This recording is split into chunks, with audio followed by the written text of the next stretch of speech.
All right, you should be looking at the solving multi-step equations with the distributive property. Your first page looks like that. But again, you need your packets, you need something to write with, and you need to pay good attention because we're going to take this one step further today. Now, we have solved one-step equations. We have solved two-step equations. We have solved two-step equations with rational numbers, and now we're going to solve multi-step equations that just involve the distributive property.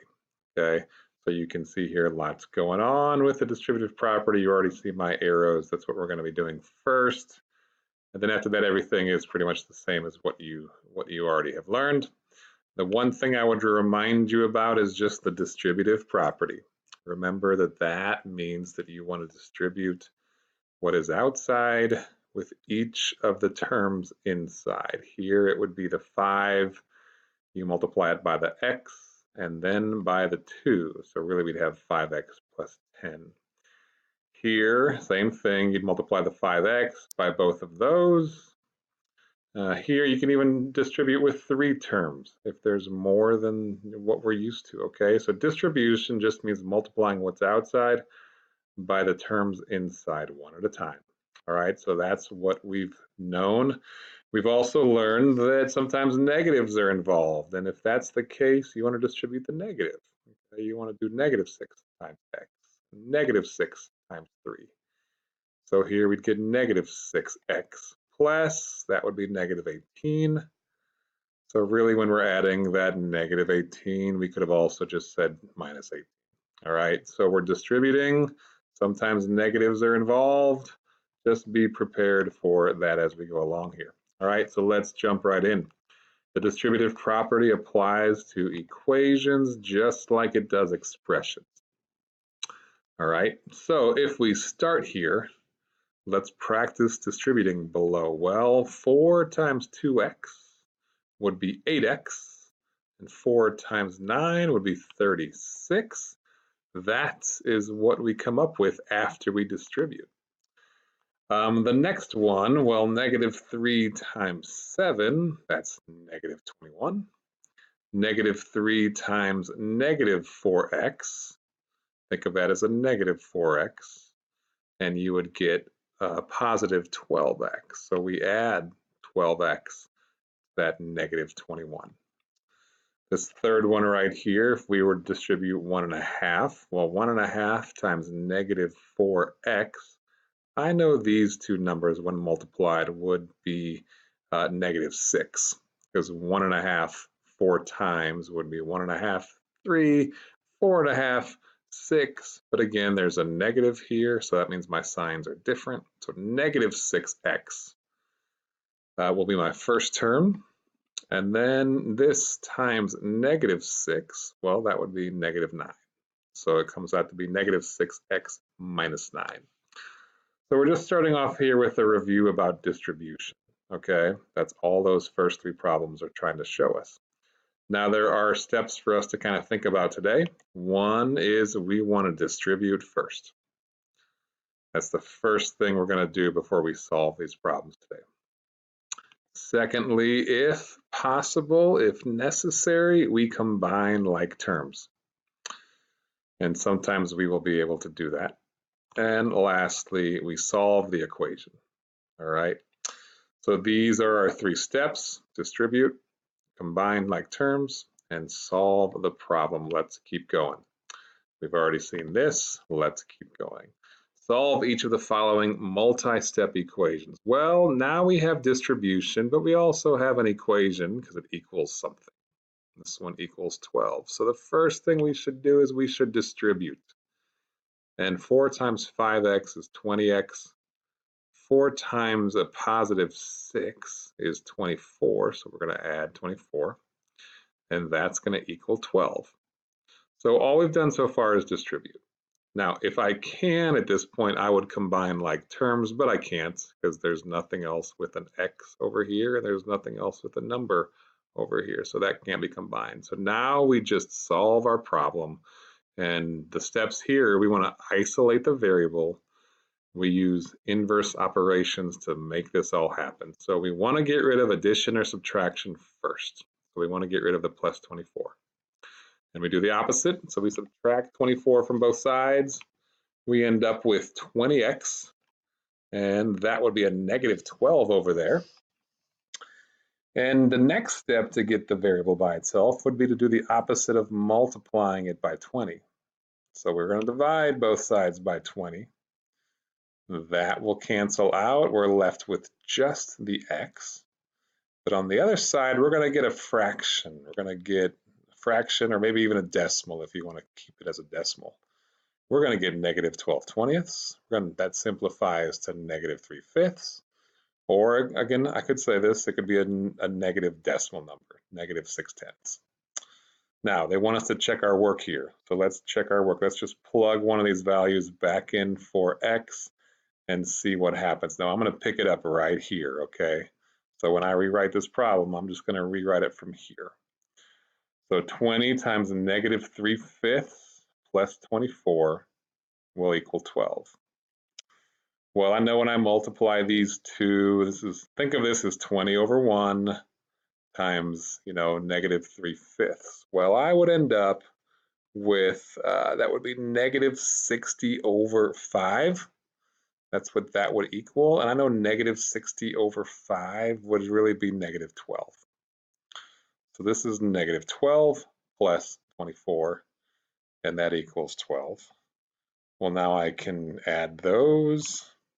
Negative 12 plus 24 would be a positive 12, and that's what it should equal. So it checks out good.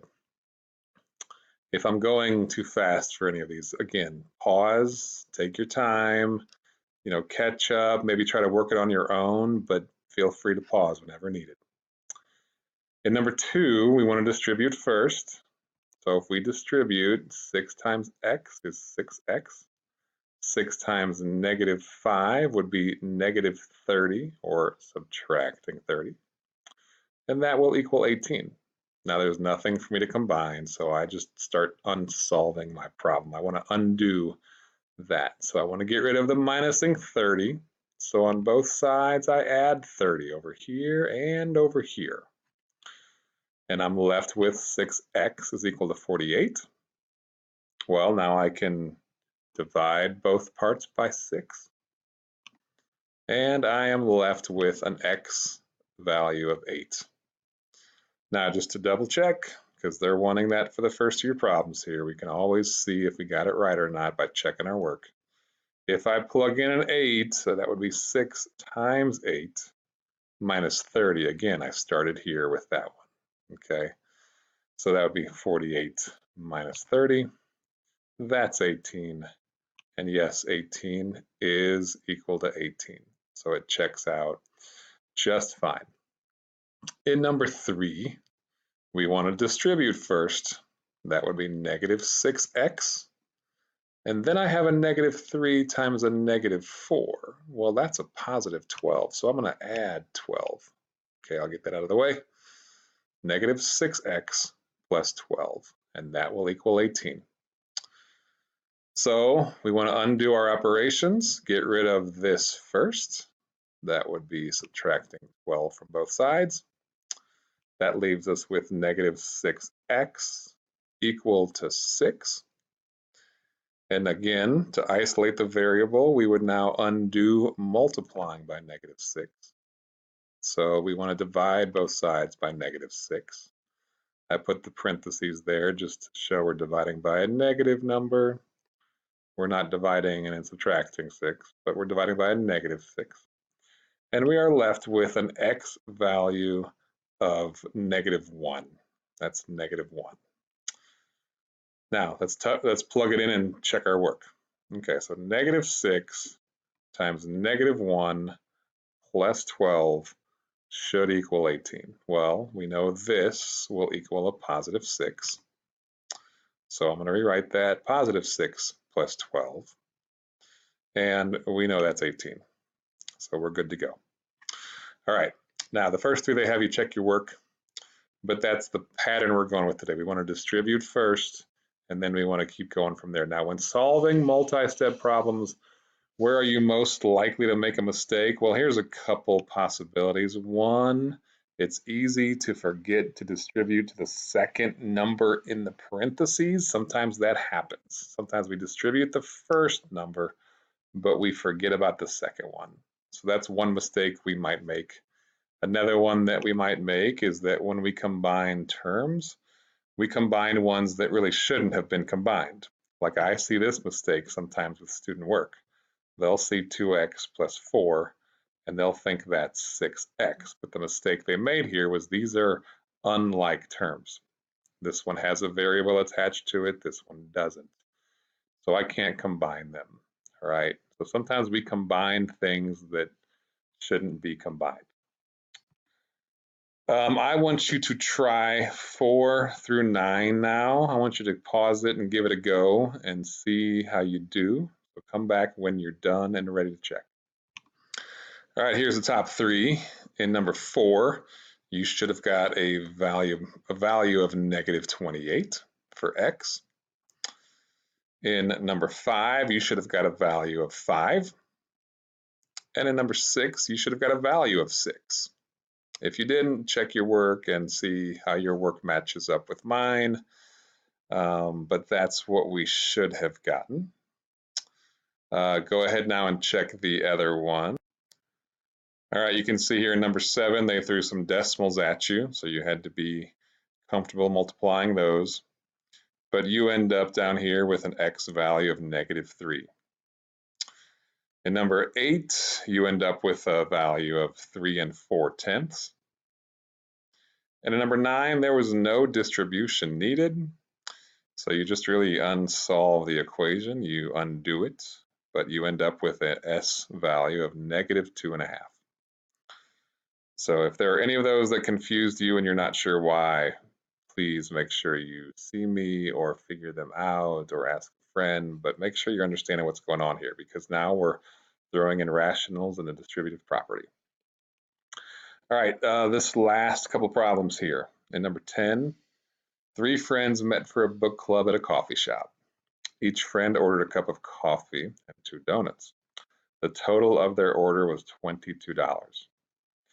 Question A, if a cup of coffee costs $3.25, then use the diagram to write an equation to solve for C, the cost of a donut. So we know that there were 3 friends, that's what this represents. And each one bought a cup of coffee, which $3.25. Put that right there now. And each one got a couple of donuts, but we don't know the cost of the donuts. Okay, that's what we're trying to figure out. So we're just going to label that with 2D, D for donuts. And we know the total cost was $21.75. Okay, so we're going to move that. That's the cost. We've really just replaced our pictures with costs and what we're trying to figure out. Now, if we work this through, again, first thing we should do is distribute. So over here, I distributed, and that equals $21.75. Now, if I distribute, I get $9.75 plus 6D, and that equals $21.75.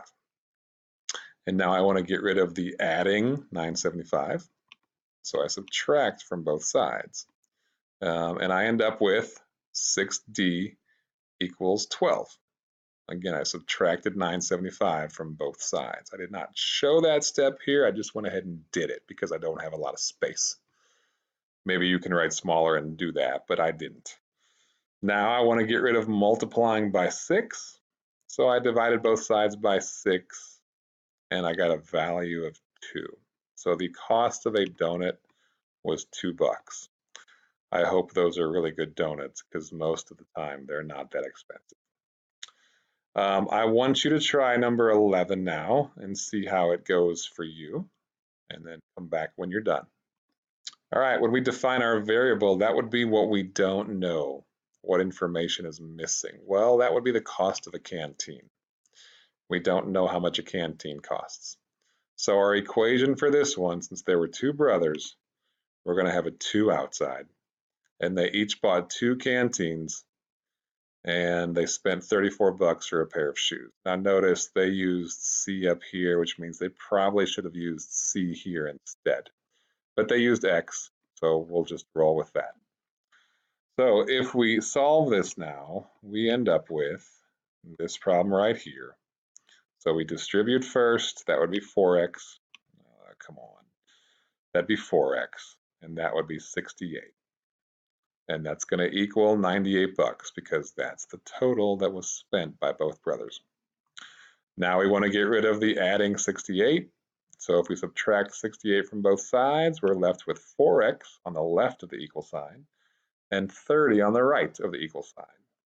And now we want to divide by 4 because we want to get rid of multiplying by 4. And we end up with an x value of $7.50. So the cost of one canteen was $7.50. Now we could always go back and double check our work, but you know, at this point we're feeling pretty confident that that's our answer. So I did not check our work there. All right, that brings us to a close. We have wrapped up multi-step equations with the distributive property. All right, take care, bye.